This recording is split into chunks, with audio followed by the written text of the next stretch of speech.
घोटाले की बात कर रहा था वो घोटाला बाहर आ गया है। आम आदमी पार्टी के मंत्री सौरभ केजरीवाल जेल जाएंगे। आम आदमी पार्टी का स्वास्थ्य मंत्रालय जो है वो बड़े पैमाने पर निशाने पर है। हाई कोर्ट की एक सुप्रीम मोहर लग गई है। करप्शन के केस पर बड़ा खुलासा। वीडियो पूरी देखिएगा।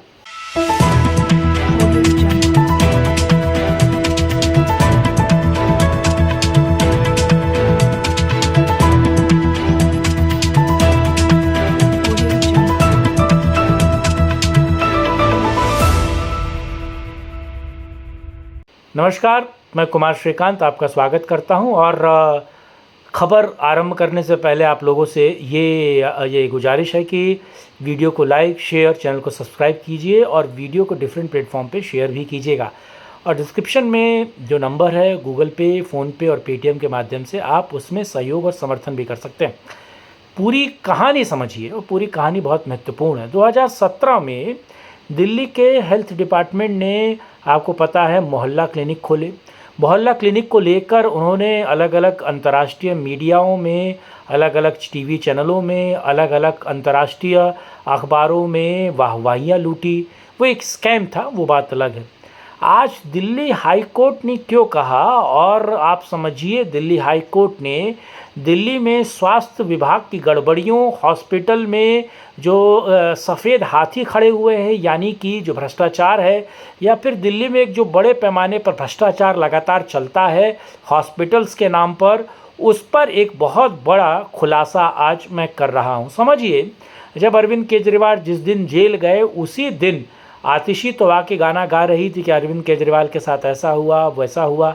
लेकिन आपको पता है उसी दिन सौरभ भारद्वाज, जो आम आदमी पार्टी के नेता हैं, विधायक हैं और जिनके हाथ में फ़िलहाल दिल्ली की हेल्थ मिनिस्ट्री का डिपार्टमेंट है, उनको हाई कोर्ट ने कहा था कि यहीं से जेल भेज दूंगा, यानी कि यहीं से तुम जेल जाने के लिए तैयार रखो। क्यों? क्योंकि हाई कोर्ट ने 2017 के एक मामले को संज्ञान में लेते हुए डॉक्टर भसीन, एक डॉक्टर हैं, उनके अंदर 6 स्तरीय और डॉक्टरों के साथ एक कमेटी बैठाई थी। उस कमेटी ने अभी अंतरिम रिपोर्ट दी है, पूर्ण रिपोर्ट नहीं दी है। और भ्रष्टाचार के मामले स्वास्थ्य विभाग के लेकर, या मोहल्ला क्लिनिक को लेकर, या दिल्ली के तमाम हॉस्पिटल्स को लेकर, या फिर कहा जाए जो पाथ लैब चलती हैं, यानी कि जिसमें आप ब्लड, शुगर, MRI और तमाम जो जांच करवाते हैं, उसको लेकर एक रिपोर्ट है, जिसको लेकर आज जो हेल्थ मिनिस्ट्री के सचिव हैं, उन्होंने हाई कोर्ट में इस बात को कहा कि साहब क्यों ना पाथ लैब और इन सारी चीज़ों को जो रेगुलेट नहीं है, यानी कि बिना किसी दूरदर्शिता के साथ, बिना किसी पारदर्शिता के साथ इन तमाम ऐसे अंडू पंडुओं को, मुझे लगता है कि लैब के लाइसेंस बांट दिए गए और वो लैब बड़े धड़ल्ले से चल रही थी, पैसा लेकर बांटा गया या भ्रष्टाचार के कारण बांटा गया। ये एक बहुत बड़े जाँच का विषय भी है।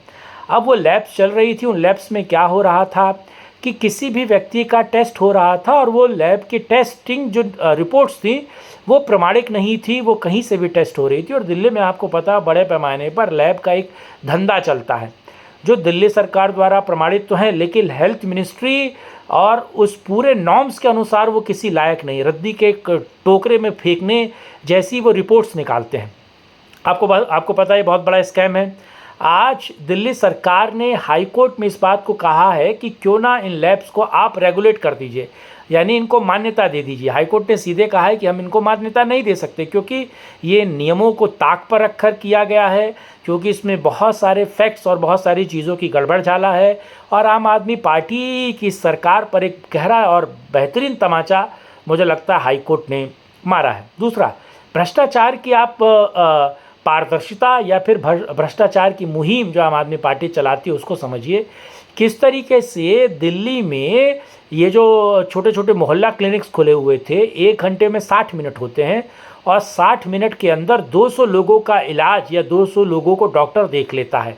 ठीक, 200 लोगों को डॉक्टर देख लेता है और उसमें तकरीबन जो अलग अलग प्लेटफॉर्म्स पर सूचनाएं हैं उसके अनुसार अगर आप देखिए तो 150 लोगों के लिए वह डॉक्टर तमाम जांच लिख देता है।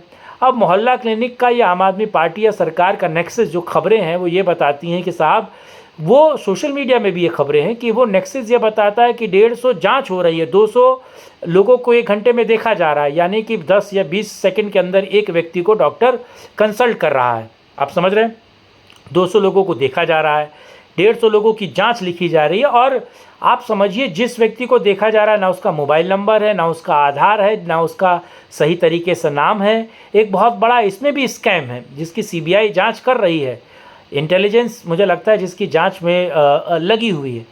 आप समझिए कि वो लोग इलाज कराने जाते हैं, उन लोगों का तमाम टेस्ट हो जाता है, टेस्ट की रिपोर्ट्स आ जाती हैं, उसके हिसाब से दवाइयाँ मिल जाती हैं। और आप समझिए ज़मीन पर मोहल्ला क्लिनिक है नहीं, ज़मीन पे जिस ज़मीन पे मोहल्ला क्लिनिक है नहीं वहाँ पर लोगों का इलाज भी हो रहा है, लोगों के टेस्ट भी हो रहे हैं और लोगों को दवाइयाँ भी दी जा रही हैं और वो क्योर भी हो जा रहे हैं, वो क्योर भी हो जा रहे हैं, उनकी बीमारी भी खत्म हो जा रही है। यानी कि सारा का सारा काम फर्जी, सब कुछ। एक अंतरिम रिपोर्ट आई है डॉक्टर भसीन की, वो बताती है कि दिल्ली में एक तो वर्कर्स नहीं है, यानी कि हेल्थ डिपार्टमेंट में लोग नहीं हैं, यानी कि डॉक्टर्स नहीं है, नर्सिस नहीं है, वो तमाम लोग नहीं हैं, यानी कि हेल्थ सिस्टम दिल्ली का वो चरमराया हुआ है।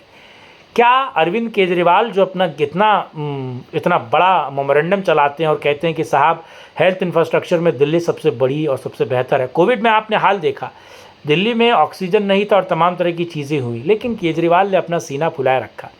तो आप समझिए दिल्ली में वो सारी चीज़ें नहीं थी, दिल्ली में हेल्थ का इंफ्रास्ट्रक्चर नहीं था, दिल्ली में कुछ नहीं था, लेकिन अरविंद केजरीवाल लगातार ताल ठोक रहे थे। तो ये रिपोर्ट सीधे तौर पर कहती है कि अरविंद केजरीवाल और आम आदमी पार्टी और एमसीडी के भी जो हॉस्पिटल्स हैं, क्योंकि अब तो एमसीडी अरविंद केजरीवाल के हाथ में है ना, आम आदमी पार्टी के हाथ में है। आप समझिए कि उनमें भी बुरा हाल है, या तो मशीन्स नहीं है, या मशीन है तो मशीन में मशीन को चलाने वाले टेक्निकल लोग नहीं है, यानी कि किसी हॉस्पिटल में मशीन्स नहीं है तो किसी हॉस्पिटल में चलाने के लिए लोग नहीं है, यानी कि दोनों के बीच तारतम्यता नहीं है, नई भर्तियां हो नहीं रही हैं। फिर भी अरविंद केजरीवाल और आम आदमी पार्टी कहती है कि उन्होंने हेल्थ इंफ्रास्ट्रक्चर को बढ़ाया, बहुत सारी नौकरियाँ दी। अब ये सब चीज़ सोचिए कितना बड़ा स्कैम है, यानी कि आप लोगों को बता रहे हैं कि दिल्ली का हेल्थ इंफ्रास्ट्रक्चर इतने बड़े पैमाने पर बढ़ गया है, बहुत बड़ा बन गया है, लेकिन चीज़ें ज़मीन पर सिफर हैं। आप मोहल्ला क्लिनिक की बात करते हैं, लेकिन दिल्ली के ज़्यादातर मंत्री अपना इलाज प्राइवेट हॉस्पिटल्स में करवाते हैं, बड़े महंगे हॉस्पिटल्स में करवाते हैं, और कुछ मंत्री तो इंग्लैंड जाकर अपना इलाज करा रहे हैं। स्वाति मालीवाल अपना इलाज बाहर करवा रही हैं अपनी बहन का, और यहाँ तक कि राघव चड्ढा आँख का ऑपरेशन इंग्लैंड में करवा रहे हैं।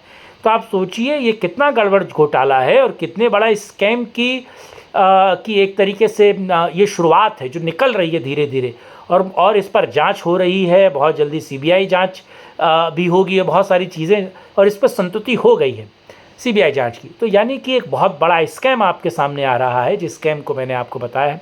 इस स्कैम से जुड़ी हुई जानकारियाँ आप कमेंट बॉक्स में दे सकते हैं, वीडियो को लाइक शेयर, चैनल को सब्सक्राइब कर सकते हैं, और साथ ही साथ आपको पता है डिस्क्रिप्शन में एक नंबर है, इस पर फ़ोनपे, पेटीएम, गूगल पे के द्वारा आप हमारे सत्यमुखी या फिर जो इन्वेस्टिगेटिव जर्नलिज्म है उसको सहयोग कर सकते हैं। ये वीडियो आपको कैसा लगा कमेंट बॉक्स में बोलिए, बताइए। साथ जुड़ने के लिए, इस मुद्दे पर बात करने के लिए बहुत धन्यवाद। जय हिंद, जय भारत, वंदे मातरम, नमस्कार।